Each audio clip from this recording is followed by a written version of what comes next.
찬양하겠습니다. 찬송가 321장입니다.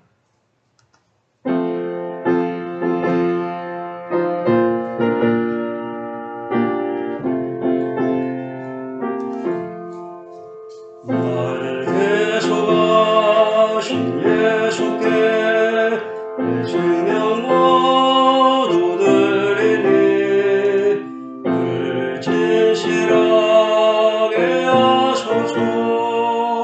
내 구주 예수여, 나 구주 위해 살리라.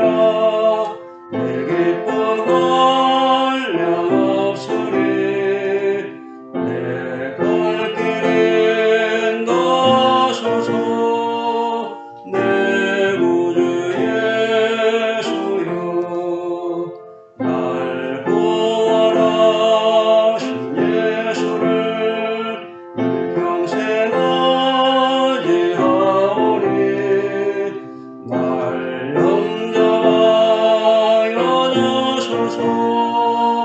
내 구주 예수여, 나 구주 위해 살리라.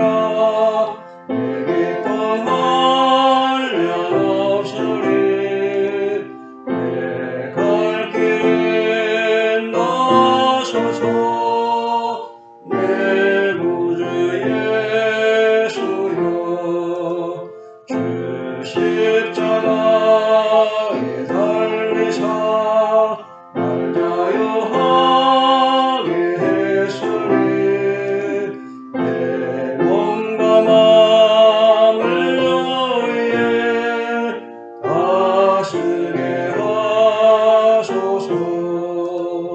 나 구주 위해 살리라. 내 기쁨 한량없으리. 내 갈 길 인도하소서. 내 구주 예수여. 아멘.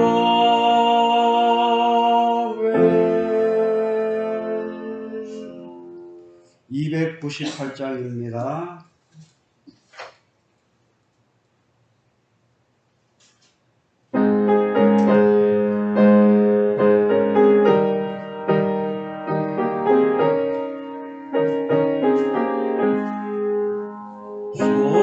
속죄하신 요새를 내가 찬송하리라. 내게 자여 주시려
263장입니다.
(150장입니다)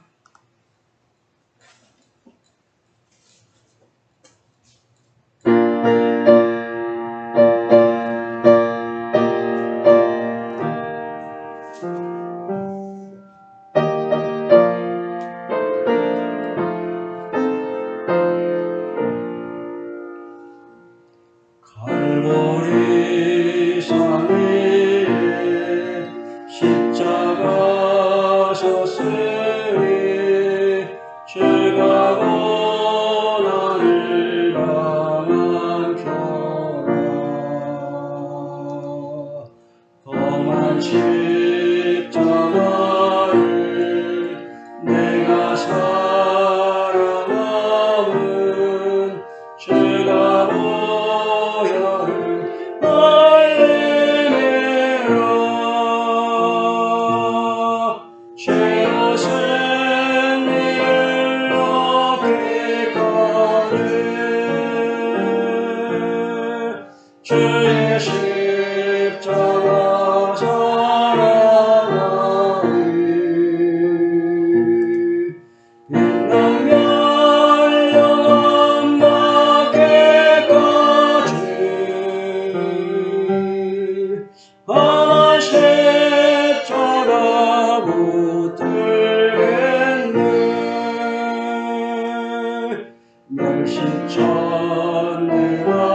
멸시천대하는 주의 십자가에 나의 마음이 끌리도다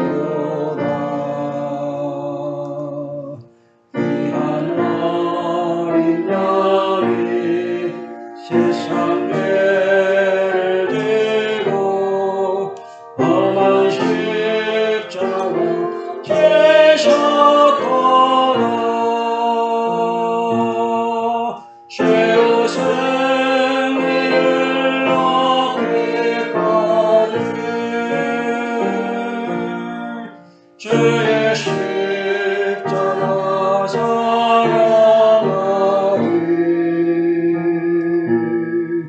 빛난 열려만 밖에까지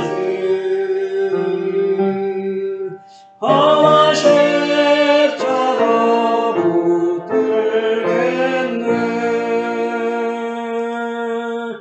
험한 십자가에 주가 흘린 피를 믿는 마음으로 바라보니 나를 용서하고 내게 사시며 주가 흘린 십자가리라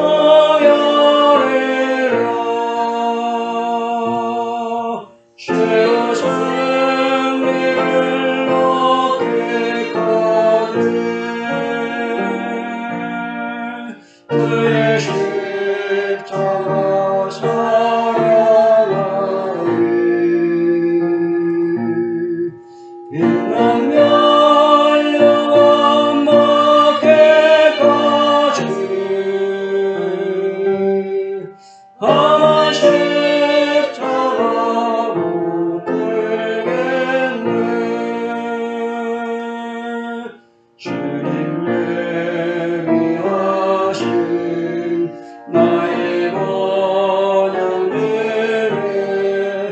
나를 부르실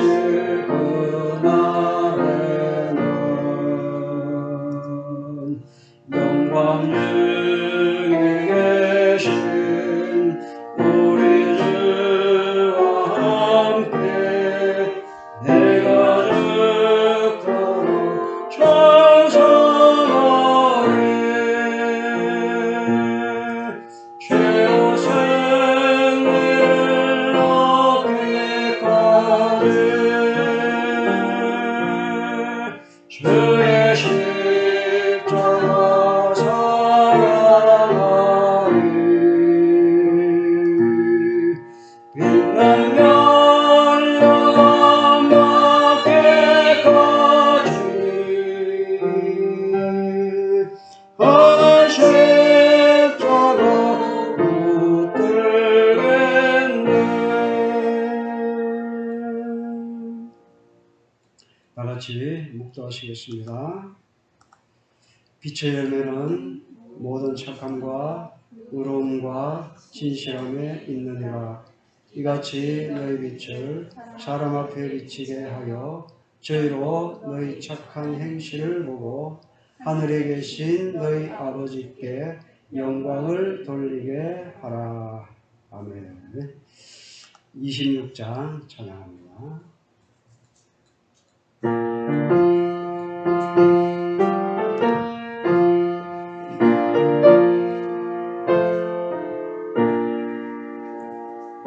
주를 아는 이들 찬송하고 찬송하세 마음과 뜻과 힘다하여 경배하리세 주를 알지 못한 이들 주가 인도하사 너희께로 구속하니 찬송하세 약한 사람 마다 시련 등에 참게 모든 죄를 이기는 믿음 버리라 친구 되신 우리는 영원토록 변함없네 성도들아 주를 믿어 그를 섬기세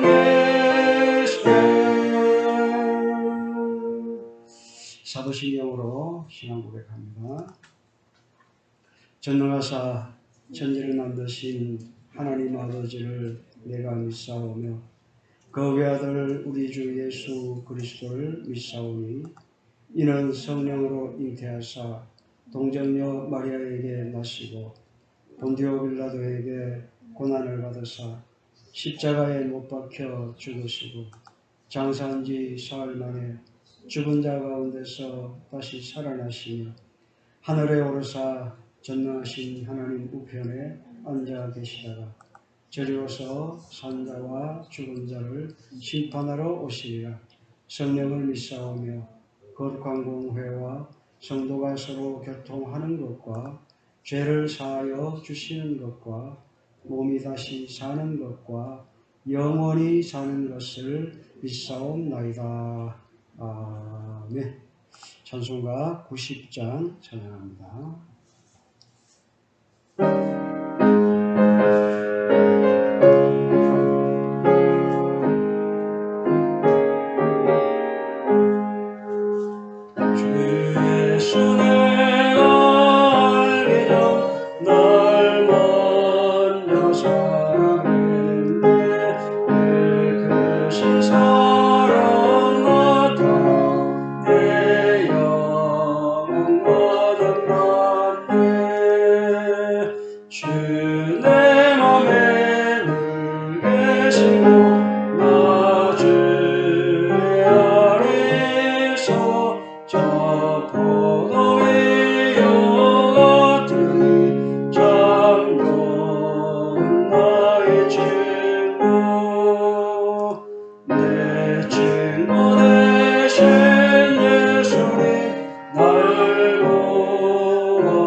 십계명 교독하겠습니다.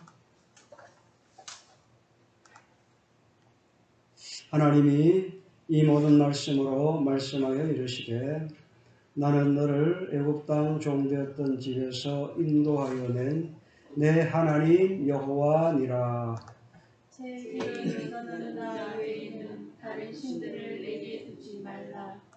제 이는 너를 위하여 새긴 우상을 만들지 말고 또 위로 하늘에 있는 것이나 아래로 땅에 있는 것이나 땅 아래 물속에 있는 것에 어떤 형상도 만들지 말며 그것들에게 절하지 말며 그것들을 섬기지 말라. 나 내 하나님 여호와는 질투하는 하나님인즉 나를 미워하는 자의 죄를 갚되 아버지로부터 아들에게로 3,4대까지 이르게 하거니와 나를 사랑하고 내 계명을 지키는 자에게는 천대까지 은혜를 베푸느니라. 제3은 너는 내 하나님 여호와의 이름을 망령되게 부르지 말라. 여호와는 그의 이름을 망령되게 부르는 자를 죄 없다 하지 아니하리라. 제4는 안식일을 기억하여 거룩하게 지키라. 엿새 동안은 힘써 내 모든 일을 행할 것이나 일곱째 날은 내 하나님 여호와의 안식일인즉 너나 내 아들이나 내 딸이나 내 남종이나 내 여종이나 내 가축이나 내 문 안에 머무는 객이라도 아무 일도 하지 말라. 이는 엿새 동안에 나 여호와가 하늘과 땅과 바다와 그 가운데 모든 것을 만들고 일곱째 날에 쉬었습니다. 그러므로 나 여호와가 안식일을 복되게 하여 그날을 거룩하게 하였느니라. 제5는 내 부모를 공경하라. 그리하면 내 하나님 여호와가 내게 준 땅에서 내 생명이 길리라. 제6은 살인하지 말라. 제7은 간음하지 말라. 제8은 도둑질하지 말라. 제9는 내 이웃에 대하여 거짓 증거하지 말라. 제10은 내 이웃의 집을 탐내지 말라. 내 이웃의 아내나 그의 남종이나 그의 여종이나 그의 소나 그의 낙이나 무릇 내 이웃의 소유를 탐내지 말라. 예수께서 이르시되 내 마음을 다하고 목숨을 다하고 뜻을 다하여 주 너의 하나님을 사랑하라 하셨으니 이것이 크고 첫째 되는 계명이요 둘째도 그와 같으니 내 이웃을 내 자신같이 사랑하라 하셨으니 이 두 계명이 온 율법과 선지자의 강령이니라. 아멘. 288장 찬양합니다.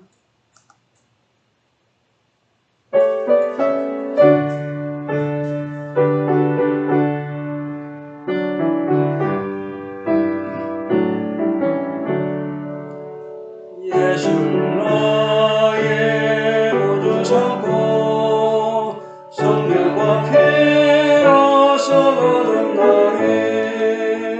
이 세상에서 내 영혼이 하늘의 영광 누리도다.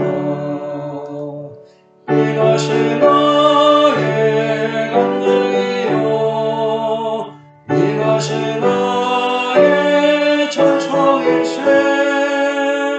나 사랑하는 끊임없이 오늘을 찬송하리로다.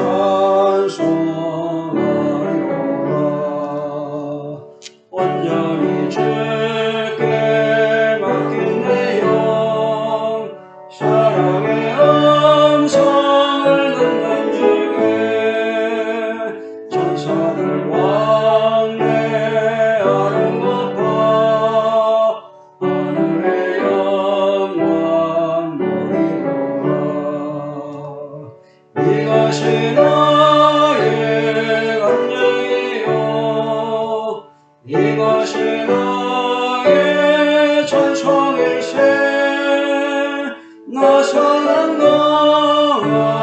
끊임없이 오늘을 찬송하리로다.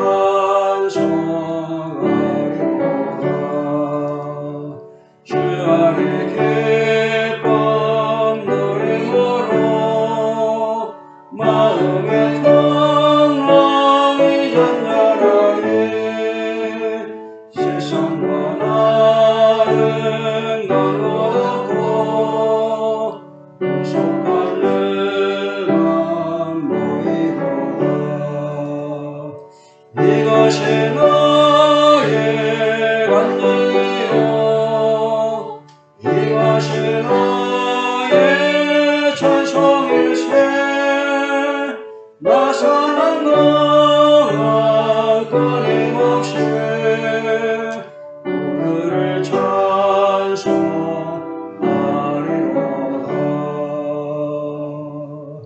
아멘.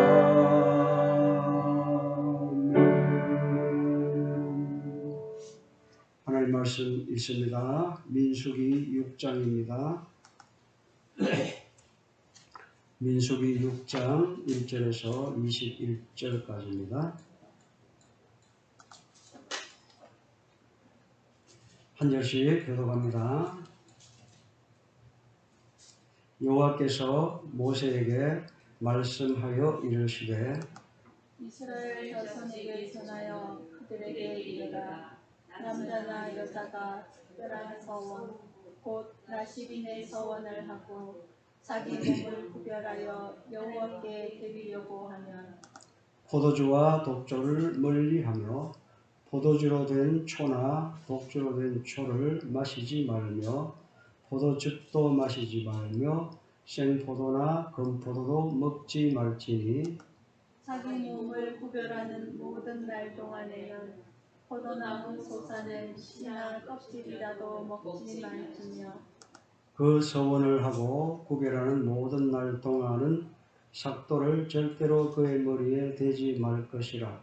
자기 몸을 구별하여 여호와께 드리는 날이 차기까지 그는 거룩한즉 그의 머리털을 길게 자라게 할 것이며 자기의 몸을 구별하여 여호와께 드리는 모든 날 동안은 시체를 가까이 하지 말 것이요 그의 부모 형제 자매가 죽은 때라도 그로 말미암아 몸을 더럽히지 말 것이니 이는 자기의 몸을 구별하여 하나님께 드리는 표가 그의 머리에 있음이라.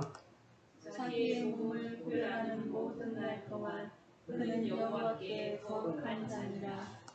누가 갑자기 그 곁에서 죽어서 스스로 구별한 자의 머리를 더럽히면 그의 몸을 정결하게 하는 날에 머리를 밀 것이니 곧 일곱째 날에 밀 것이며 여덟째 날에 산술기 두 마리나 십비둘기 새끼 두 마리를 가지고 회막문에 와서 제사장에 줄 것이요 제사장은 그 하나를 속죄제물로 하나를 번제물로 드려서 그의 시체로 말미암아 얻은 죄를 속하고 또 그는 그날에 그의 머리를 성결하게 할 것이며 자기 몸을 구별하여 여호와께 드릴 날을 새로 정하고 1년 된 수량을 가져다가 속건제물로 드릴지니라. 자기의 몸을 구별한 때에 그의 몸을 더럽혔은즉 지나간 기간은 유효하니라. 나실인의 법은 이러하니라. 자기의 몸을 구별한 날이 차면 그 사람을 회막문으로 데리고 갈 것이요 그는 여호와께 헌물을 드리되 번제물로 1년 된 흠없는 수양 한 마리와 속죄제물로 1년 된 흠없는 어린 암양 한 마리와 화목제물로 흠없는 수양 한 마리와 무교병 한 광주리와 고운 가루에 기름 섞은 과자들과 기름 바른 무교 전병들과 그 소제물과 전제물을 드릴 것이요 제사장은 그것들을 여호와 앞에 가져다가 속죄제와 번제를 드리고 화목제물로 순양의 무교병 한 광주리를 아울러 여호와께 드리고 그 소제와 전제를 드릴 것이요 자기의 몸을 구별한 나시기는 회막문에서 자기의 머리털을 밀고 그것을 화목제물 밑에 있는 불에 굽히며 자기의 몸을 구별한 나시이니 그의 머리털을 민 후에 제사장이 삶은 순양의 어깨와 광주리 가운데 무교병 하나와 무교전병 하나를 취하여 나시린의 두 손에 두고 여호와 앞에 요제로 흔들 것이며 그것과 흔든 가슴과 밭으로 올린 넓적다리는 성물이라 다 제사장에게 돌릴 것입니다. 그 위에는 나시린이 포도주를 마실 수 있느니라. 같이 읽습니다. 이는 곧 서원한 나시린이 자기의 몸을 구별한 일로 말미암아 여호와께 헌물을 드림과 행할 법이요 이 외에도 힘이 미치는 대로 하려니와 그가 서원한 대로 자기의 몸을 구별하는 법을 따라야 할 것이니라. 아멘. 할렐루야. 할렐루야. 반갑습니다. 이제 밤에 잘 때 조금 시원하죠. 그죠? 우리 의성이 이렇게 저작년까지 말이에요. 그렇게 밤에 잘 때도 덥지 않았거든요. 근데 올해는 막 그죠? 굉장히 덥습니다. 그래서 고생들을 많이 했는데 이제는 이제 여름엔 그죠? 낮에는 되게 뜨겁지만 또 밤에는 조금씩 기온이 내려가고 선선해지는 것 같습니다. 여러분들 그래도 항상 맘 놓지 마시고 건강 유의하셔서 믿음 생활을 하는데 아무런 어려움이 없도록 여러분들이 건강에 유의해 주시기 바랍니다. 오늘 제목이 뭐죠? 구별된 삶. 구별된 삶. 구별된 삶이란 뭘까요? 구별된 삶이란 무엇입니까? 오늘 이 말씀 보면 나시린에 대한 이야기가 많이 나오고 있죠. 그죠? 나시린이 어떻게 할 것인가? 나시린은 말하자면 구별된 삶을 살아야 한다고 말씀을 하는 겁니다. 하나님께 드리는 서원 중에서 자신을 바치는 나시린의 서원만큼 귀한 것도 없습니다. 나시린은 억제하다, 성별하다 라는 뜻으로 모든 부정으로부터 구별된 자를 말합니다. 그들은 포도주와 독주를 먹지 말아야 하고 머리털을 자르지 말아야 했고 시체를 만지지 말아야 했습니다. 자, 나시린들이 어떻게 해야 된다고요? 포도와 관련된 거 있죠. 포도와 관련된 것들은 먹으면 안 된다 이 말이에요. 포도로 여러 가지 만들 수 있잖아요. 포도 그냥 채로 먹을 수도 있고 또 즙을 만들 수도 있고 그죠? 초를 만들 수도 있고 또 뭐예요? 포도주를 만들 수도 있고 여러 가지로 그죠? 여러 가지로 포도가 쓰이는데 포도주를 먹지 못하게 합니다. 포도에 관한 것을 먹지 말라고 말씀합니다. 그건 이따가 생각해보고 그 다음에 머리를 깎지 마라. 나시린 뭐 하지 마라? 머리에 손대지 마라. 머리카락 깎으면 안 된다 이 말이에요. 그리고 시체를 만지지 마라. 시체. 누가 장례를 치르더라도 누가 부모가 장례를 치르더라도 무조건 간에 시체를 만지면 안 됩니다. 이게 나시린이 해야 할 그런 일들이었죠. 나시린의 정확한 수가 얼마나 되었는지는 알 수 없지만 태어나면서부터 하나님께 바쳐진 나시린은 삼손과 사무엘, 세레와 이 세 명뿐인데 하나님께서 나시린의 규례를 세우신 것은 그들에게 성령으로 충만케 하고 특별한 능력을 부어주셔서 이스라엘 백성과 하나님을 위해 헌신할 영적 지도자로 세우시고자 함이었습니다.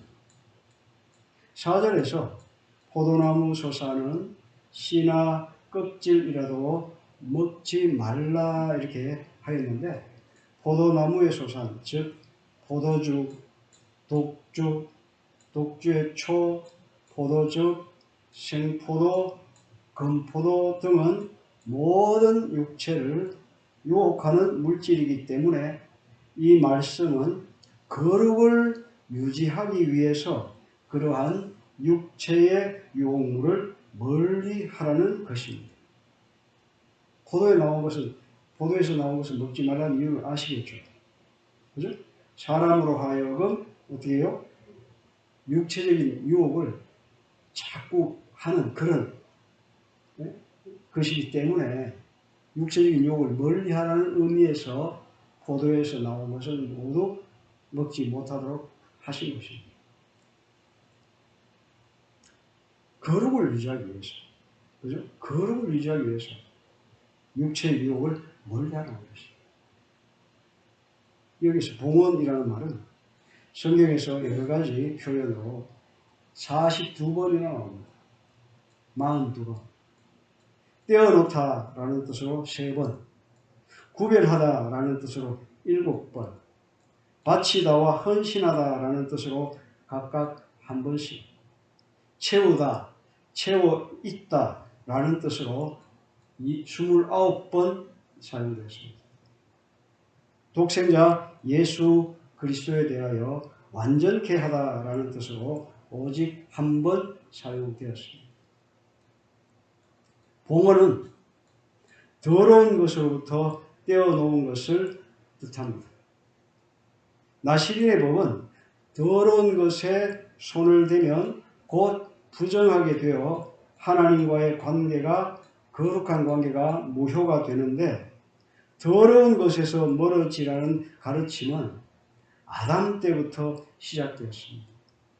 그리고 아벨의 때에도 나타나고 에녹과 노아의 때에도 볼 수 있고 아브라함의 생애와 족장들의 삶, 하나님을 섬긴 제사장과 선지자들, 그리고 신약의 사도들의 삶 속에도 나타나 있습니다.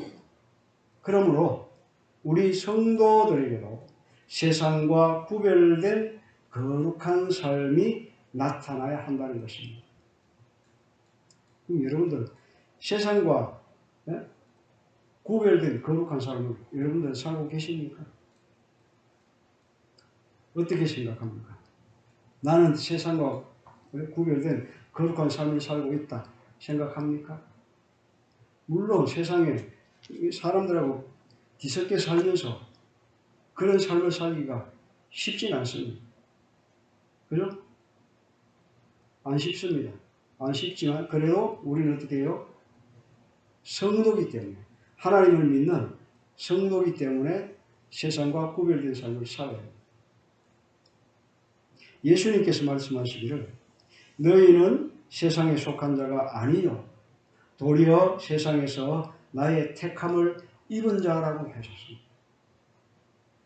그리고 고린도후서 6장에는 너희는 저희 중에서 나와서 따로 있고 부정한 것을 만지지 말라고 하셨습니다. 그만큼 뭐예요? 우리 예수 믿는 사람들은 세상과 구별된 삶을 살아야 해요. 세상 예수님을 안 믿는 사람이에요. 믿는 사람이에요. 똑같은 그게 무슨 세상과 구별이 되겠습니까? 뭔가 달라도 달라야지. 그죠? 저 사람은 다 보니까 뭔가 다른 것 같아. 내하고 좀 뭔가 다른 것 같아. 이런 사람들한테서 그런 느낌을 줄 수 있어야 된다. 이 말입니다. 그런데 뭐 예수를 믿는지 안 믿는지 도대체 구별이 안 돼요. 그죠? 세상 사람들하고 예수 믿는 사람하고 안 믿는 사람하고 전혀 구별이 안 돼요. 뒤섞이면 뭐 니랑 나랑 똑같아요. 문제가 있다 이 말이에요. 그래서 우리 예수 믿는 사람들은, 예수 믿는 성도들은 세상 사람들과 뭔가 모르는 구별이 있어야 됩니다. 정직해야 하고. 어렵잖아요. 정직하게 사는 게 쉽습니까? 어렵습니다. 어떤 때는 때로는 거짓말도 해야 되고, 그런데 전혀 그런 거짓말 같은 거 아예 하지도 안 하고, 그저 가식된 삶을 살지 않고, 또 뭐예요? 뭔가 모르게 남한테 베풀기도 하고, 여러 가지. 그죠? 저 사람 보니까 싸움도 할 줄 모르고, 늘 착하게 산다 하는 그런 것들이 사람들에게 보여져야 돼요. 말하자면 예수 믿는 사람으로서의 정체가 드러나야 된다 이 말입니다. 그런데 예수를 믿는지 안 믿는지 남들 술자리 할 것 다 하고 그냥 뭐 활짝 뭐 음료수 한 잔 내는 거야 뭐 먹을 수 있겠지. 그죠? 남들보다 더 마시고 이건 좀 문제가 있는 거 아닙니까? 그죠? 뭔가 좀 구별된 삶을 살아요. 예수 믿는 사람들이요 사람들하고 섞이기 힘들다 하지만 그거 아니에요. 얼마든지 사람들하고 섞여서 어울릴 수 있습니다. 술 먹는 사람들하고 왜 못 어울립니까? 내 자신을 그 사람들에게 제대로 나타내지 못하기 때문에 어울리지 못하는 거예요. 그 사람들이 만약에 믿지 않는 사람들이 술자리에서 막걸리를 마시든 소주를 마시든 맥주를 마시든 그저 술을 막 그렇게 즐길 때 나는 옆에서 나는 예수 믿으니까 술을 안 먹는다. 음료수 달라고 음료수 마시는 대로 같이 좀 그 사람들도 좀 찐맛이겠지만 그래도 나의 정체성을 밝혀야 된다 이 말입니다. 그러다 보면요 아 저 사람은 예수 믿는 사람이야 하고 인정하고 한번 인정하면 그때부터 작아집니다. 자기들이 먼저 음료수 들고 와가지고 따라줍니다. 자기들은 술을 마시면서 세상 사람들하고 다 그렇게 그죠? 옛날처럼 그렇지 않습니다. 요즘은 다 그걸 존중해 줍니다. 그렇기 때문에 내가 예수 믿는 사람이다 라는 것을 당당하게 밝히고 그렇게 살아갈 수 있어야 된다 라고 여러분에게 말씀을 드리고 싶습니다. 봉헌은 하나님을 위하여 구별된다는 뜻입니다. 구별된다는 것은 고립을 뜻하는 것이 아니라 하나님께서 당신의 일을 위하여 경건한 자를 택하시는 것을 의미합니다. 여기서 경건하다는 말은 은혜가 충만한 영적 상태를 말하는 것으로 하나님으로부터 구원의 은혜를 받은 사람은 누구나 하나님의 소유가 되는 것입니다. 아론과 그의 아들은 기름 부음을 받고 제사장 직분에 임하게 되었는데 그들은 성막의 모든 그릇들과 함께 기름 부음을 받음으로써 하나님을 위하여 봉사하는 자로 거룩하게 구별을 받은 것입니다. 성막에서 쓰는 이 그릇들은 하나님을 섬기는 일과 예배를 위하여 새롭게 만들어진 것이지만 그럼에도 불구하고 그 그릇들이 거룩한 기름을 받고 구별되기 전에는 아무 쓸모가 없었습니다. 그릇이, 그죠? 그릇이 하나님의 선택을 받기 전에는 아무 쓸모가 없었어요. 그런데 그 그릇이 하나님의 선택을 받고 나니까 아주 귀한 것이 쓰임을 받았잖아요. 여러분들 그릇, 어떤 그릇이 여러분들에게 가장 귀하고 많이 쓰입니까? 국그릇, 밥그릇, 또 간장 종지, 된장 찍는 양념 된장, 네? 여러 가지 그릇들 있잖아요. 그런데 밥그릇이나 국그릇은 자기 바로 앞에 있잖아요. 그죠? 사람들 각자 자기 앞에 있지만 이 간장 종지나 된장을 찍는 그 작은 그런 그 종지들은 어디에 갑니까? 예? 한가운데 있잖아요. 조만하다고 무시할 게 못 됩니다. 그죠? 작다고 무시할 게 아니고 여기 제일 중심에 가 있어요. 그거 된장 그거 고추 좀 찍어 먹으려고 된장 그 그릇 있잖아요. 그 종지. 그거를 내 옆에 갖다 놓고 먹으면 안 되잖아요. 다른 사람들 같이 먹을 때. 어떻게 해요? 제일 중간에 갖다 놓잖아요. 그죠? 작다고 무시할 게 아니에요. 그만큼 여러분들의 그릇이 어떤 그릇인지 모르겠지만은 우리가 하나님 앞에 쓰인다면 비록 작아 보여도 굉장히 중요하게 쓰임을 받을 수 있다는 것입니다. 여러분들의 그릇이 어떤 그릇인가 한번 생각해 봐야 되겠죠. 그죠? 여러분들의 그릇은 어떤 그릇인가? 나는 어떤 그릇인가? 한번 생각해 봐요. 하나님 앞에, 사람들 앞에 내가 어떤 그릇으로 쓰일 수 있는가? 우리가 생각해 봐야 되겠죠. 이 그릇들이 재구실을 하려면 기름 부음을 받음으로써 거룩하게 구별되어 하나님의 필요를 충족시켜야 합니다.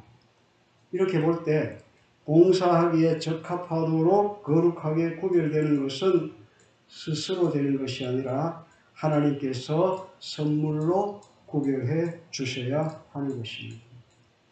우리는 은혜 속에서 성장해야 하는데 그 방법은 성령의 기름 부음을 받음으로써 하나님의 필요를 충족시킬 수가 있습니다. 중요한 거죠. 내 그릇에 무엇이 담겨 있어야 돼요? 성령께서, 그죠? 성령께서 내 속에 들어와 계셔야 된다, 이 말입니다. 말하자면 하나님의 그릇, 나는 하나님의 그릇으로 생각해요. 그런 모양이 이렇게 생겼지 어째 요래 생기냐고 생각하면 안 돼요. 뭐예요? 우리는 하나님의 거룩하게 쓰는 그릇이 돼야 돼요. 그렇게 되기 위해서는 내 속에 성령으로 충만해요. 내가 성령 충만해야 하나님의 일꾼으로 쓰임을 받을 수 있다 이 말입니다. 우리가 성령을 주시겠다는 약속을 오직 믿음으로 받아들일 때 이것이 가능합니다. 그런데 성령 충만하기 위해서는 우리는 어쨌건 간에 기도 외에는 다른 게 없어요. 기도해야 됩니다. 기도 생활을 하지 않고는 성령 충만할 수 없습니다. 기도 생활이 뭡니까? 하나님과의 만남이잖아요. 하나님, 성령을 주시는 분 하나님인데 하나님과의 만남도 없이 성령 충만 받기를 원한다면 그건 문제가 있는 거죠. 여러분들 기도 생활 게을리하지 마시기 바랍니다. 기도 생활 게을리하지 말라 하니까 꼭 교회에 와가지고 엎드려가지고 의자에 앉아서 정색하고 앉아서 기도해야만 기도 생활이 아닙니다. 물론 그것도 필요합니다. 그렇게 하면 더 좋죠. 그런데 어떻게 우리 일상 속에서 항상 하나님과 동행하는 그런 삶을 살아야 됩니다. 일을 하면서도 기도하라 하니까 그죠? 아까 말씀드린 그런 기도가 아닙니다. 물론 그런 기도가 필요하고 해야 됩니다. 그렇지만 더 중요한 것은 내가 일상생활 속에서 기도를 해야 됩니다. 밥 먹으면서 기도하고 마늘 종자 까면서도 기도하고 마늘 비닐로 덮을 때도 기도하고 걷을 때도 기도하고 뭐예요? 항상 하나님과 함께하는 생활이 중요하다는 것입니다. 밥 먹을 때도 기도하고 그리고 화장실 가서도 기도하고 뭐 쉬는 때도 없습니다. 장소가 필요 없습니다. 항상 뭐예요? 내가 있는 그곳에 하나님이 함께 하십니다. 그게 우리의 기도 생활이라는 걸 잊지 마십시오. 보면은 하나님께 바치라는 것을 뜻합니다. 여호수아 6장에서 이 성과 그 가운데 모든 물건은 여호와께 바쳐질 것이라고 여리고 성에 대해서 말씀을 하고 있습니다. 그런데 인간이 그 바쳐진 물건을 도적질하였기 때문에 이스라엘 백성들에게 큰 화를 가져왔고 그 자신은 단죄되었습니다. 이 말이 뭘까요? 이 말이 무슨 말이냐면 여호수아가 이스라엘 백성들과 여리고성을 치려하게 되었어요. 그런데 하나님께서 그거 치게 되면 그거 다 불살라 질러버리고 다 없애야 됩니다.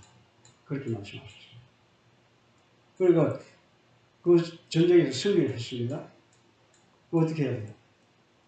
하나님 말씀대로 다 정리해야 되잖아요. 그런데 어느 한 사람이 하나님의 물건을 도둑질했어요. 그가 아간이라는 사람인데 그 사람이 몰래 금부치하고 은부치하고 또 좀 자기 눈에 탐나는 것들 그걸 훔쳐가지고 땅속에다 싹 묻어놨어요. 사람을 속이지 하나님을 속입니까? 그런데 이스라엘 백성들이 승승장구해가지고 자신감이 충만했는데 아이성이라는 곳에 가가지고 싸움을 하게 됐는데 거기서 박살이 나버렸어요. 작은 곳인데 자기들이 볼 때는 완전히 껌인데 아무것도 아닌데 가가지고 얕보고 싸우러 갔다가 이스라엘 백성들이 박살난 거예요. 그게 나중에 알고 보니까 이 아간이라는 사람이 그 죄를 지은 거예요. 그게 이제 발각이 됐습니다. 그러고 나서 그는 어떻게 됐습니까? 훔친 그 물건들과 함께 불타 죽었어요. 무섭습니다.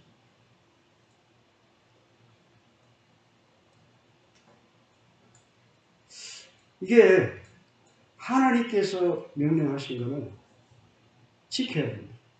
그런데 뭐였어요? 이 아간이라는 사람이 하나님께 바쳐진 그 물건을 도둑질했어요. 안 들킬 줄 알았는데 나중에는 들켰습니다. 어떻게 됐어요? 말하자면 사형당한 거죠. 죽었어요. 끔찍하게 불살라 죽었어요. 이것은 하나님께 바쳐진 것을 자기 자신의 필요에 따라 마음대로 쓰지 말라는 엄숙한 경고인 것입니다. 바울은 너희는 너희의 것이 아니라 값으로 산 것이라고 말했습니다. 제단 위에 놓인 모든 제물은 하나님께 바쳐진 것이므로 그 제물을 도로 가져가면 그것은 하나님을 모독하는 죄를 짓는 것이 됩니다.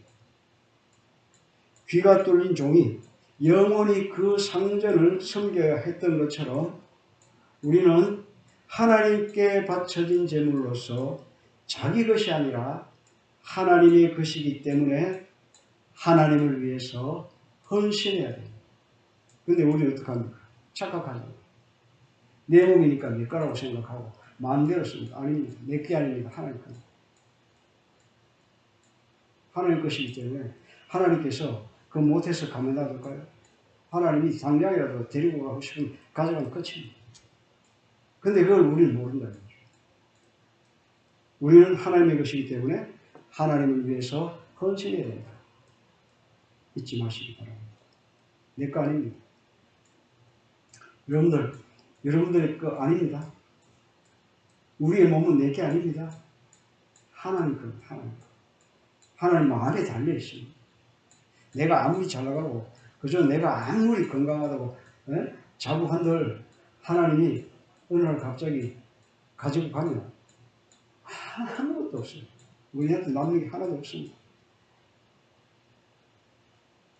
봉헌은 하나님께 봉사하기 위해서 그 손이 채워져 있는 것을 뜻합니다. 서두에서 이미 언급한 바와 같이 봉헌한다는 말이 손에 채워져 있다라는 뜻으로 29번 사용되었는데, 봉헌한다는 말은 빈손이 아닌 손에 채워져 있는 상태를 의미한다는 것을 알게 됩니다. 봉헌이 뭐예요? 빈손을 드는 게 아니잖아요. 뭔가 내 손에 들고 와가지고 하나님 앞에 드리는 겁니다. 그게 봉헌이죠. 빈손 들고 오는 게 아니다 이 말이죠. 봉헌은 내 손에 뭔가가 가득 채워져 있는 상태로 와서 하나님 앞에 드리는 것을 말하는 겁니다. 역대상 29장에 오늘날 누가 즐거이 손에 채워 여호와께 드리겠느냐라는 이 말을 기억해야 할 것입니다. 우리가 먼저 성령 충만으로 채워져 있지 않다면 하나님과 사람에게 어떻게 봉사할 수가 있겠습니까? 내가 성령 충만하지 않는데 어떻게 사람들에게 하나님 앞에 바칠 수 있겠습니까? 그러니까 성령 충만해야 된다는 것입니다. 예수님의 제자들은 그들의 능력으로는 빈들에서 굶주린 군중들을 배부르게 해줄 수가 없었습니다. 그러나 예수님은 빈들에서 굶주린 군중들을 그냥 보내지 않으시고 하늘에서 주신 떡으로 그들의 배를 채워주셨습니다. 예수님은 굶주린 심령들에게 생명의 양식을 공급해 주시기 위하여 제자들을 훈련시키셨습니다. 우리의 손이 생명의 양식이신 예수님으로 가득 채워지기만 한다면 우리 이웃의 배고픈 영혼들을 배부르게 해줄 수가 있습니다. 만일 우리의 손이 하나님의 영으로 채워지지 않고 세상 것으로만 가득 채워져 있다면 무슨 유익이 있겠습니까? 그렇게 된다면 우리의 손이 하나님께서 선물로 주시는 성령으로 충만하게 채워지기까지는 무능하고 나약한 상태로 늘어져 있기만 할 것입니다.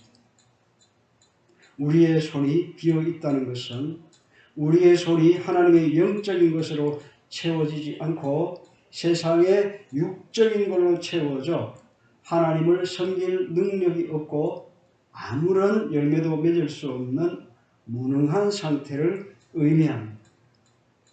제사장이 기름 부음을 받아 정결케 된 후에야 그 손이 채워진 것처럼 우리도 죄 사함을 받고 구원받아 깨끗하게 되고 성령으로 충만하게 된 후에라야 우리의 손으로 만족한 봉사를 하게 되는 것입니다. 우리가 죄를 지어 자신을 더럽혔다면 인간의 눈에는 아름답게 보일지라도 하나님께는 아무런 소용이 없습니다. 우리는 우리 자신에 대하여 항상 조심스러운 마음을 가져야 합니다. 우리는 모두 하나님의 일을 위해서 부름받고 거룩하게 구별된 나시린들입니다. 그러므로 우리를 유혹하는 술이나 모든 더러운 욕정, 음란한 생각이나 더러운 욕심 등으로부터 자신을 보호해야 하는 것입니다. 갈라디아서 5장 21절 보면 투기와 술취함과 방탕함과 또 그와 같은 것들이라 전에 너희에게 경계한 것 같이 경계하노니 이런 일을 하는 자들은 하나님의 나라를 유업으로 받지 못할 것이요. 이렇게 말씀합니다. 세상에서 성령 충만으로 살아가지 아니하면 분명히 우리는 죄를 짓게 되는 거죠. 그죠? 죄를 가지고는 하나님의 나라에 갈 수 없다고 분명히 말씀합니다. 그런데요, 어떤 사람은 의인이라고 말하는 사람이 있습니다. 나는 한 번도 죄를 지은 적이 없다고 말하는 사람이 있습니다. 어떻습니까? 여기 계신 분들 중에서 죄 짓지 않은 분 계십니까? 저를 포함해서 죄 안 지었다고 자신할 만한 분 계십니까? 없죠?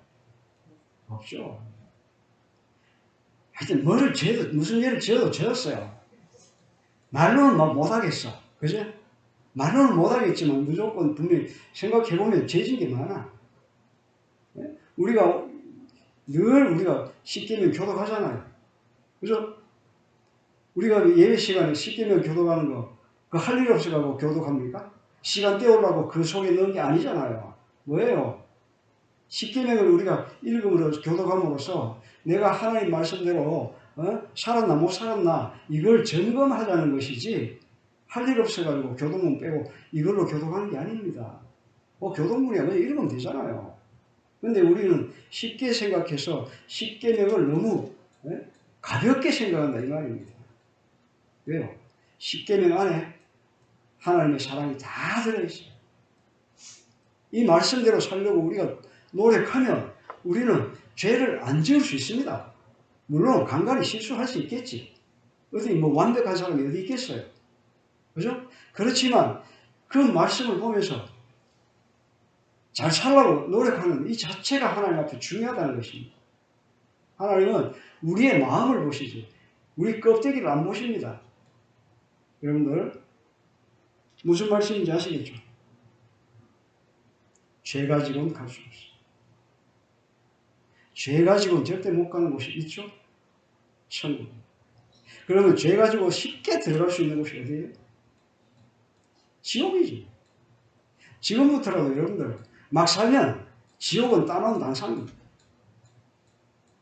막 살면 됩니다. 지옥 가고 싶으면 그냥 막 대충 깔깍하고 그냥 막 살면 돼. 내 하고 싶은 대로 살고. 그거 지옥 가는 거 너무 쉬워요.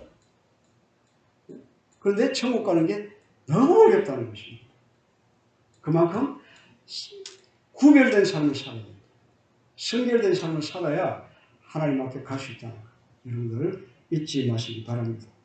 하나님께서는 나시린과 같이 절제를 하는 사람을 찾으시고 그에게 임무를 맡기셨습니다. 성도 여러분, 우리 모두 영적인 나시린으로서 하나님 앞에 정결하게 살아서 하나님이 기뻐하시는 성도들이 다 되시기를 주님의 이름으로 축원합니다. 기도하겠습니다. 사랑과 은혜로 풍성하신 하나님 아버지, 오늘 나시린의 삶을 통해서 어떻게 하는 것이 구별된 삶인가를 알게 되었습니다. 하나님 아버지, 우리 모두 영적인 나시린으로서 하나님 앞에 정결하고 정직하게 살게 하시고 깨끗하게 살게 하시고 또 하나님 기뻐하시는 성도들이 다 될 수 있도록 하나님 역사해 주시옵소서. 감사드리며 예수님의 이름으로 기도하옵나이다. 아멘.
날마다 주를 찬송하겠네. 주의 사랑 눌러서 나를 굳게 잡아내소서.